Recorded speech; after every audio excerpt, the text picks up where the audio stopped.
ay dumako sa salita ng Diyos. Isang napakalaking pagpapala na tayo po ay binibigyan ng Diyos ng pagkakataon na makapag-aral ng kanyang mga salita. Sa Diyos ang papuri, ang pagluwalhati ay sa ating Panginoong Jesucristo. Muli, babasahin ko po ang ating pong teksto. Unang Korinto, Kapitulo 15, talatang 33. Huwag kayong palilinlang sapagkat ang masamang kasama ay nakakasira ng pag-uugali. Napakahalaga ng mga taong kasama natin at kung sino yung kasama natin. Lubos itong makakaapekto sa ating pong buhay pananampalataya. Sino yung mga nakaka-impluwensya sa atin?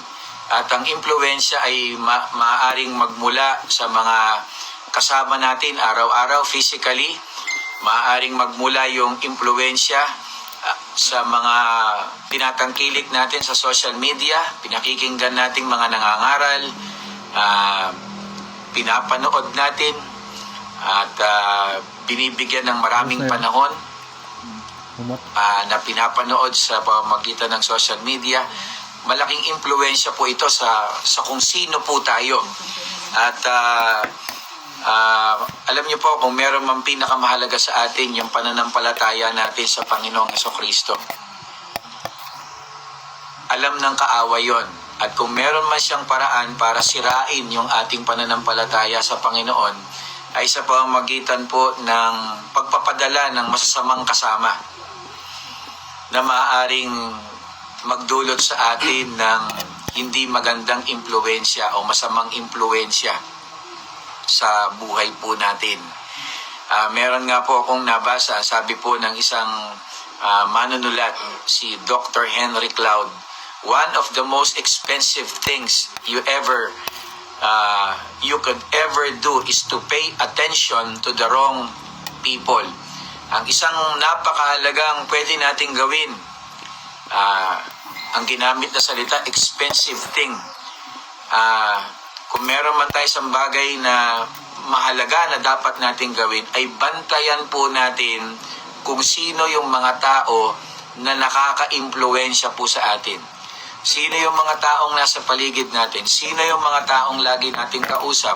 Sino yung mga tinatangkilik natin na pinakikinggan sa Facebook o saan mang platform ng social media? Bantayan po natin yung ating sarili, sapagkat maaari itong maging kadulutan para dalhin tayo sa buhay na malayo sa kalooban po ng Diyos. Ulitin ko po, napakahalaga ng ating pananampalataya sa Panginoong Jesucristo. Wala na pong mas mahalaga pa diyan. At kung meron mang isang paraan si Satanas para mahiwalay tayo sa pananampalataya sa Panginoon, ay sa pamamagitan ng pagpapadala ng mga masasamang kasama. Sisirain tayo ng mga taong ito upang ilayo sa kalooban ng Diyos. Maging ang ating Panginoong Jesucristo sa mga huling panahon ay nagbigay siya ng paalala. Sa Matthew chapter 24 verse 4, mag-ingat kayo upang hindi kayo malinlang ng sino man. Ito po'y tumutukoy sa mga bulaang tagapagturo at mga bulaang propeta. Pero yung salitang nino man, tumutukoy na sa lahat. Mag-ingat po tayo sa mga huling panahong ito. Sa mga taong nakakasalamuha po natin, palagi nating kasama. Mga kabataan, mag-ingat kayo sa mga kinakaibigan po ninyo. Sapagkat ang masamang company, bad company, ay magdadala sa atin sa paglayo sa Panginoon. At merong ilang babala na binibigay po ang salita ng Diyos. Bakit kinakailangan po tayong maging maingat sa mga masamang impluwensya? Ang una po ay dahil sa ito po ay gumagawa ng direksyon na ating pong pupuntahan. Kung sila yung palagi mong kasama, mag-ingat po tayo. Bakit? Sapagkat hindi natin namamalayan, they pave a way, gumagawa sila ng daan na ating pong pupuntahan. Madalas kung saan ka patungo, Hindi ikaw ang dahilan. Hindi dahil yun ang naisip mo. Dahil kaya ka dun papunta dahil meron kang mga kasama na naka-impluwensya sa iyo dun sa pupuntahan mo. Malaking porsyento ng ating mga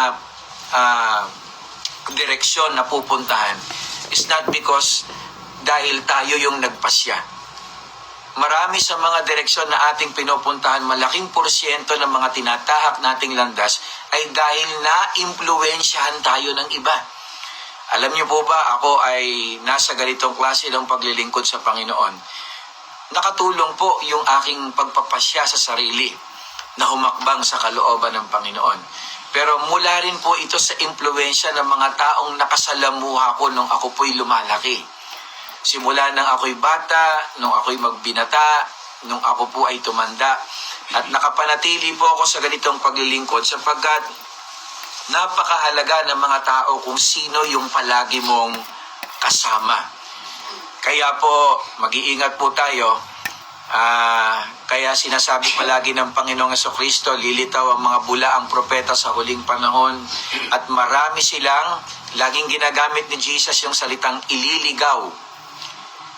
Ibig sabihin, itong mga bulaang tagapagturo, hindi lang sila basta nagsasalita at pinakikinggan natin. Gumagawa sila ng tatahakin nating landas. At kung sino yung pinakikinggan mo sa Facebook, gumagawa yun ng daan kung saan ka papunta. Kaya nagbibigay ng babala si Apostol Pablo, mag-ingat po tayo, huwag tayong palilin lang sa masamang kasama. Sapagat ang isang unang dahilan ay dahil gumagawa ito ng direksyon kung saan tayo papunta. Ang isa pa pong babala na ibinibigay ng salita ng Diyos, sapagkat ang masamang kasama ay nagpapawalang halaga sa mga katwirang mabuting natutunan natin kay Kristo. Tatandaan po natin, lahat ng aral at katwiran na tinanggap natin mula sa Panginoong Hesus at sa kanyang mga alagad ay napakahalaga. At ang magpapawalang halaga nito ay yung mga taong nasa paligid natin. Hindi ba natin namamalayan, merong isang tagpo ng buhay natin, tinanggap natin ang salita ng Diyos. Nung tinanggap natin yung katwiran na yon, handa nating ikamatay, handa nating ipaglaban, handa nating isulong kahit anuman ang mahirap na hadlang. Pero dahil meron kang naging kaibigan na malayo sa Panginoon, meron kang palaging kasama at kausap at pinakikinggan na malayo sa Panginoon, hindi sila sa Diyos. Bigla na lang naisip mo yung kawalang halaga ng dating hinahakbangan mo na mahalaga para sa Panginoon. Naalala ko po si Apostol Pablo, sabi niyang ganon, nagpunta ako sa Efeso, nakipaglaban ako sa mga taong mababangis na lumalaban sa pananampalataya kay Kristo Jesus. Halos ako ay saktan, patayin, at ibilanggo dahil sa pangangaral ng salita ng Panginoon. At handa akong ibigay ang aking buhay. Tapos biglang may lilitaw lang na ilang mga mangangaral na magsasabing walang pagkabuhay na maguli sa mga patay. Sabi ni Apostol Pablo, edi baliwala na yung aking mga pagtitiis na ginagawa kung ganun yung katwiran nila. Buti na lang sa tulong ng Panginoon, nanindigan si Apostol Pablo. Sabi niya sa 1 Corinthians 15:31, araw-araw akong nasa bingit ng kamatayan, mga kapatid, at kung paanong totoo na ipinagmamalaki ko kayo sa ating pakikipag-isa kay Kristo Jesus na ating Panginoon. Totoo rin ang sinasabi kong ito. Anong halaga ng pakikipaglaban ko sa mga taong tulad ng mababangis na hayop dito sa Efeso kung wala naman palang muling pagkabuhay? Kasi merong ilan na nakapasok na po sa church nung panahon po nila na tinuturo nila na walang pagkabuhay sa mga patay. At marami po silang na-impluwensyahan. At ang sabi ni Apostol Pablo, kung walang pagkabuhay na maguli sa mga patay, paano na lang yung mga pagtitiis na ginagawa ko? At kung nakinig si Apostol Pablo sa mga aral na yon, na-impluwensyahan siya ng ganong klase ng kaisipan. Ito po ang sabi niya, kung totoong hindi muling bubuhay ng mga patay, mababago na po yung kanyang takbo ng buhay. Kumain na lang tayo, uminom, dahil baka bukas mamamatay na tayo.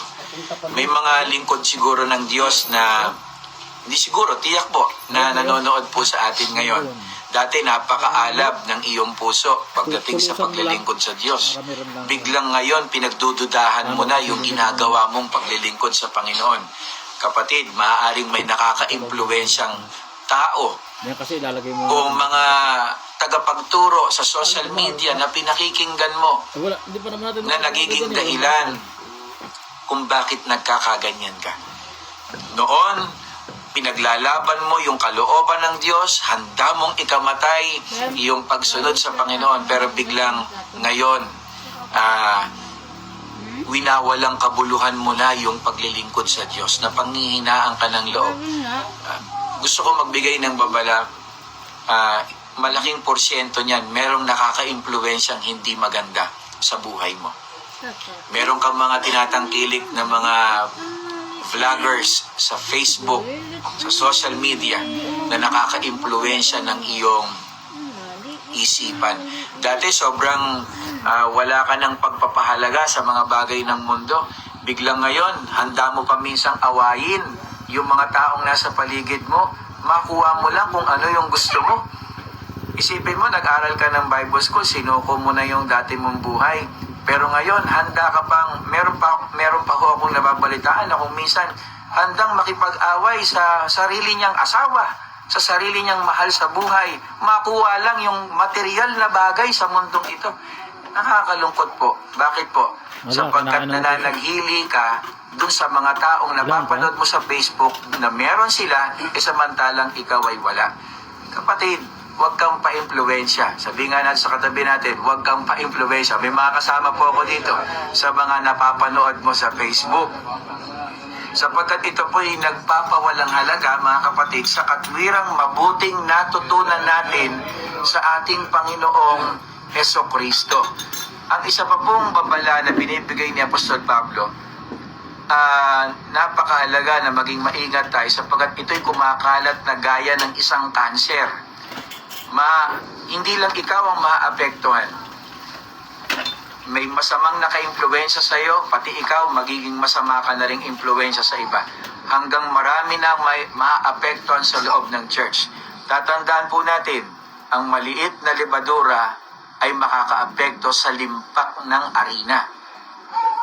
Maliit lang na lebadura ang ilagay nyo sa tumpok ng arena, yung buong arena po ay maapektuhan na po. Harina. At ganun din po sa iglesia, may maliit lang na masamang impluwensya ang makapasok sa atin. Makakaapekto na po ito sa kabuuan ng mga grupo ng mga mananampalataya. May ilang nakapasok sa iglesia. Sabi ni Apostol Pablo sa 2 Timothy chapter 2 verse 17 to 18, ang mga aral nila ay parang kanser, kumakalat sa katawan. Kabilang na sila Himeneo, Fileto at sa mga taong ito. Si Himeneo at si Fileto sa mga taong ito. Lumihis sila sa katotohanan dahil tinuturo nilang naganap na ang muling pagkabuhay ng mga patay at ginugulo tuloy nila ang pananampalataya ng iba. Nagsimula lang sa dalawa, marami nang naapektuhan. At ako po'y saksi sa mga ganyang kwento sa maraming mga iglesia. 2 Peter chapter 2 verse 1 to 2. Ngunit nagkaroon din ng mga bulaang propeta sa mga mamamayan ng Israel noong araw. At ganito rin ang mangyayari sa inyo. Magkakaroon ng mga huwad na guro sa inyo at palihim nilang ituturo ang mga aral na makakasira sa pananampalataya ninyo. Itatakwil nila maging ang Panginoon na tumubos sa kanila. Kaya biglang darating sa kanila ang kapahamakan. Sa kabila nito, marami pa rin susunod sa nakakahiya nilang pamumuhay. Marami pa rin, yung salitang marami pa rin susunod sa nakakahiya nilang pamumuhay at dahil sa kanila, malalapastangan ang katotohanang sinusunod po natin. Kaya mag-iingat po tayo. Dahil hindi lang maaaring ikaw ang maimpluwensyahan, maaaring sa pamamagitan mo ay marami pang maimpluwensyahan. Ang isa pa pong aking nakikita ay nababala na binibigay sa atin. Kapag tayo po ay muling maimpluwensyahan ng masama, lalong magiging malala ang kalagayan natin kaysa sa dati nating katatayuan. Galing na po tayo sa makasalanang pagkatao. Galing na po tayo sa makamundong sistema ng daigdig na ito. At kung tayo po ay may impluwensyahan ng masasamang kasama, mas lalo pong magiging masama pa kaysa sa dati yung ating pong kalagayan. Sabi ni Apostol Pedro sa 2 Pedro Kapitulo 2, talatang 18 hanggang 20, mayayabang silang magsalita, ngunit wala namang kabuluhan. Sinasabi nilang hindi masama ang pagsunod sa masasamang nasa ng laman. Kaya naihikayat nilang bumalik sa imoralidad ang mga taong katatalikod pa lamang sa masamang pamumuhay. Mga mananampalataya na tumalikod na sa dati nilang buhay, muli silang naimpluwensyahan ng mga masasamang kasamang ito. Ipinapangako nila ang kalayaan sa mga nahihikayat nila, ngunit sila mismo ay alipin ng kasalanang magpapahamak sa kanila, sapagkat alipin ang taong anumang kumokontrol sa kanila. Ang mga taong nakakakilala na kay Jesucristo na Panginoon at tagapagligtas ay tumalikod na sa kasamaan ng mundong ito. Ngunit kung muli silang bumalik sa kasamaan at maging alipin muli nito dahil sa impluwensya ng mga masasamang tao sa paligid po natin, mas masahol pa sa dati ang kanilang magiging kalagayan. Kaya po, mag-ingat po tayo. At kung meron man pong solusyon na binibigay ang salita ng Diyos na dapat nating gawin, ano po yon? Ang una po, humanap tayo ng mga kasama na merong pagpapahalaga sa aral ng Panginoon at sa aral ng mga unang alagad. Humanap tayo ng mga kaibigan na may pagpapahalaga sa salita ng Diyos. Yan naman po'y ating may examine. Ito bang aking palaging kasama, may pagpapahalaga sa salita ng Diyos? At kung wala, layuan nyo na po yan. Hindi ko sinasabing gawin nyo siyang kaaway at mapuot kayo sa Kanya. Pag malasakitan pa rin, ipakita yung pakikipagkapwa-tao. Pero wag nating hayaan siya ang inyong palaging kasama. Iwasan po natin yung mga ganong klase ng tao na tuwing kausap mo, walang ibang lumabas sa kanilang bibig kundi yung mga bagay ng mundong ito. Maghanap tayo ng mga taong lumalabas sa kanilang bibig ay salita ng ating Panginoon. Amen. May paalala po si Apostol Pablo sa Pilipos Kapitulo 4, talatang 9, ipamuhay niyong lahat ang natutunan niyo at tinanggap mula sa akin, sa salita at sa gawa, at sa inyo ang Diyos na nagbibigay ng kapayapaan. Mahigpit na paalala ni Apostol Pablo sa mga taga-Pilipos kung ano yung pamumuhay na meron ako. Hindi po yung pamumuhay ng mga napapanood natin ngayon sa social media, kundi yung pamumuhay na sinimulan ng mga unang alagad ng Panginoon. Lahat ng natutunan natin sa kanila mula sa salita ng Diyos, yun ang ating pong ipagpatuloy. Yun yung maging batayan natin kung sino yung dapat na palagi nating maging kasama. Alam niyo po, isa sa malaking dahilan kung bakit si Apostol Pablo ay mabilis yung kanyang naging paglago sa spiritual. Sa Acts chapter 9, alam natin, doon nangyari yung kanyang unang pakikipagtagpo sa ating Panginoong Jesucristo mula sa pagiging taga-usig ng iglesia. Pero pagdating sa verse 26, nung mabulag po siya at muli siyang makakita, ito po ang kanyang inakbangan. At nang siya'y dumating sa Jerusalem, pinagsikapan niyang makipisan sa mga alagad. Pinagsikapan. Hinahanap niya kaagad yung mga alagad ng ating Panginoong Jesucristo at dun siya nakisama. Hindi sinabing nung gumaling yung kanyang mata, ay bumalik siya dun sa mga Fariseo na dati niyang mga kaibigan at dati niyang mga kasama at dun siya nakisama. Hinanap niya yung kanyang mga lumang barkada at kaibigan, mga dati niyang kasama at dun siya nakisama. Ang sabi, nagsikap siya na hanapin at makipisan sa mga alagad ng Panginoon. Alam niyo po, it is a fight.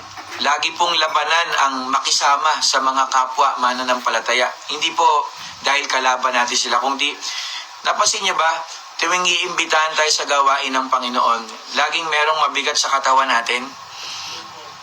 Pagka merong fellowship sa mga kapwa kapatid sa Panginoon, parang totoo po na may pag-atake ang kaaway, iniikayat tayo na huwag makipisan sa mga kapwa mananampalataya. Ang unang ilalagay ng kaaway sa isip natin, mga killjoy yan, mga Christian. Hindi ka magiging masaya pag sila ang kasama mo. Lagi na lang Bible ang pinag-uusapan dyan. Nako, mababagot ka lang. Napakaganda ng ginawa ni Apostol Pablo. Pinagsikapan niyang makipisan sa mga alagad. Kahit alam niya na itong mga alagad na ito takot pa sa kanya. Kasi alam niya na lalong mapapabilis yung kanyang paglago sa pagkakilala sa Panginoon kung tama yung mga tao na kanyang kasama. Ang isa pa pong may papayo ko po sa inyo, magpasya tayong umiwas. Huwag tayong maghintay ng pagkakataong umiwas. Minsan kasi, nagpray pa tayo, Panginoon, bigyan niyo po ako ng pagkakataon kung kailan ko po ito maiiwasan yung masama kong kasama o kaibigan. Hindi po. You better make a decision. Magpasya po tayo.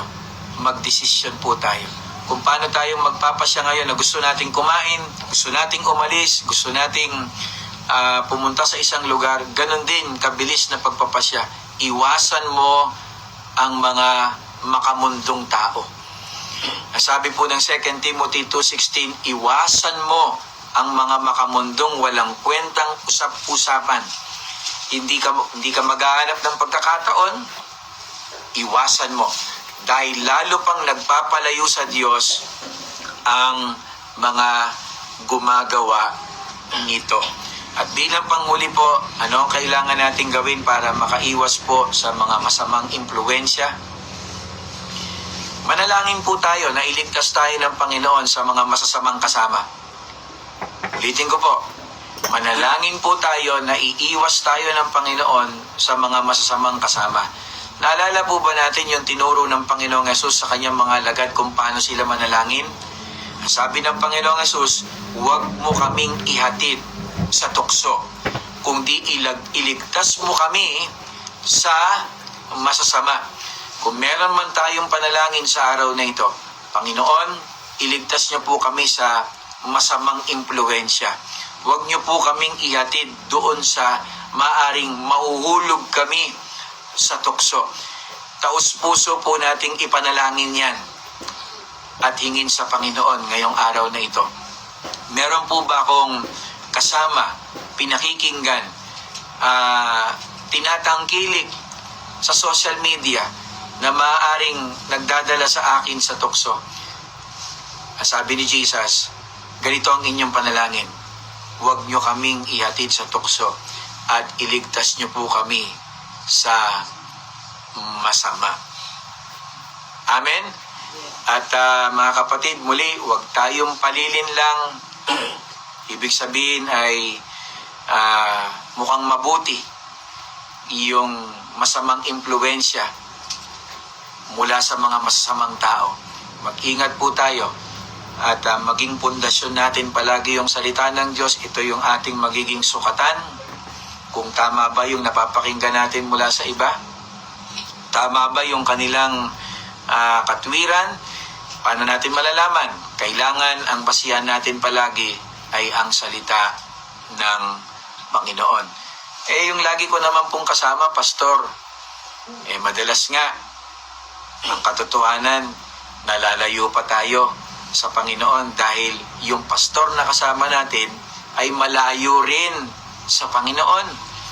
Suriin nating mabuti mga kapatid, sapagkat may mga nagpapanggap na lingkod ng Diyos sa ating panahon na hindi sila nagiging dahilan para lumago tayo, kundi lalong nagiging dahilan kung bakit tayo napapalayo sa Panginoon. Purihin ang Panginoon. Tayo po'y sandaling manalangin. Ama, maraming salamat po sa pangalan